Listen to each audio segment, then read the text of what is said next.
जी नमस्कार। मैं Satish Gupta, social activist JNK। आज मेरा बात करने का लहजा ये है कि महंगाई और बेरोजगारी ने सबका जीना बेकार कर दिया है। सभी घरों में बच्चे आज पढ़ लिख कर बेकार बैठे हैं। जम्मू कश्मीर में फैक्ट्रियां हैं, सांबा, बड़ी ब्राह्मणा, कठुआ, यहाँ की 90% अनएम्प्लॉयमेंट जो है, बाहर के राज्यों के लोग यहाँ काम कर रहे हैं और हमारे JNK के हार्डली कोई 5-10% लोगों को रोजगार मिला है, जो कि इंडस्ट्रियल डिपार्टमेंट की ये पॉलिसी है।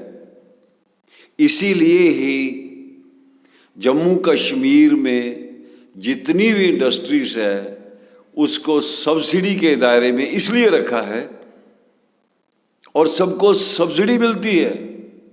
हैरानी की बात है, इसलिए सब्सिडी थी कि 90% बेरोजगारों को रोजगार मिलेगा। स्थानीय जम्मू कश्मीर के लोगों को 90% रोजगार इंडस्ट्रियल सेक्टर में मिलेगा, लेकिन सब्सिडी देने के बावजूद भी उल्ट है। 10% स्थानीय लोग हैं और 90% आउटसाइड स्टेट के लोग हैं। ये क्या बेहुदा मजाक है ये? सरकारी सब्सिडी देने के बावजूद भी 90% बाहर के लोग काम कर रहे हैं। हालांकि गवर्नमेंट इंडस्ट्रियल पॉलिसी ये है कि यहाँ के 90% स्थानीय युवा होने चाहिए। ये क्या बेहुदा मजाक है? कौन देख रहा है जम्मू कश्मीर स्टेट को? ना पहले देखा किसी ने, ना अब देखा। अब मात्र गवर्नर साहब बैठे हैं, बाकी जो हुक्मरान है वो हा ही में बस टाइम व्यतीत कर रहे हैं और पूरा बेड़ा गर्क कर दिया है जम्मू कश्मीर का। और साथ में अब महंगाई की बात करते हैं तो GST का भी बेहुदा मजाक बना रखा है।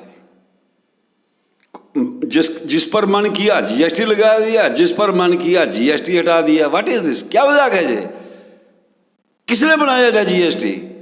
GST होता है कि एक प्रॉपरली एक टैक्स लिया जाए, सारे टैक्स खत्म करके एक ही टैक्स लिया जाए, GST। लेकिन इसके बावजूद मनमानियां, इस पर लगाना GST नहीं लगाना, इस पर लगाना नहीं लगाना। अब पेट्रोल डीजल को GST के दायरे में नहीं रखा और उसी की वजह से आज इतनी महंगाई है कि लोगों का जीना हराम हो गया है। GST जो पेट्रोल डीजल पर लगा हुआ है, GST जो पेट्रोल डीजल को जो GST के दायरे में नहीं रखा है, ये सबसे महंगाई का सबसे बड़ा कारण है। पेट्रोल डीजल पर भी GST लगना चाहिए, फिर महंगाई घटेगी।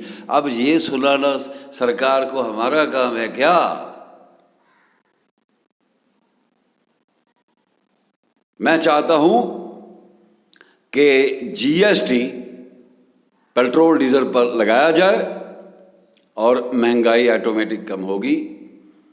और साथ में जम्मू कश्मीर की बढ़ती हुई बेरोजगारी पर भी चिंता करें। माननीय गवर्नर साहब या केंद्र सरकार, नमस्कार।